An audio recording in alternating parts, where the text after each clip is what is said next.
Indian youth divide हो चुका है दो पार्ट्स में, जहां एक साइड इंडिया को छोड़कर जाना चाहती है, they just want to leave this country for better opportunities abroad. और यहीं सेम यूथ का पार्ट एक और ग्रुप ऑफ पीपल है who want to be the change makers, stay and change this countries future. आइए इन दोनों ग्रुप्स की philosophies को अनबायस तरीके से और रैशनली समझते हैं। तो पहला ग्रुप ऑफ पीपल, इनके अकॉर्डिंग ये प्रैक्टिकली सोच रहे हैं, इमोशनली नहीं। इन लोगों के लिए इंडिया को छोड़कर जाना is not like running away.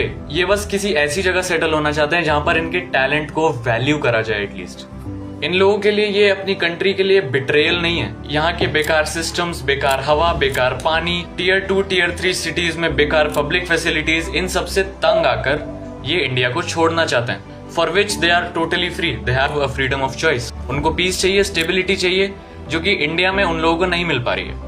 इनकी फिलॉसफी ये है कि you don't O your youth to a system that failed you, which I and you both should respect. And on the other hand, this group of people, they want to stay, they want to live here, and yes, they accept कि previous generation ने इस country को बहुत ज़्यादा exploit करा है। इन लोगों के लिए country छोड़कर भाग जाना is not an option. छोड़कर चले जाना will not magically change everything. They take pride in the culture and the history of this country. हाँ, ये लोग एक्सेप्ट करते हैं कि इंडिया की हवा बेकार है, इंडिया का पानी बेकार है, इंडिया के सिस्टम्स बेकार है, तो उन्हें सुधारेगा कौन? ये लोग सुधारेंगे। ऐसा जरूरी नहीं है कि उनको इस गवर्नमेंट से प्यार है या किसी पॉलिटिकल पार्टी से प्यार है। They just love this country.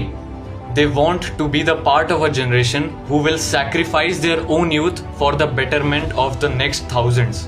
इनकी फिलॉसफी ये है कि we want to be the part of the generation who did not run away, but we repaired this country, which I and you both should respect.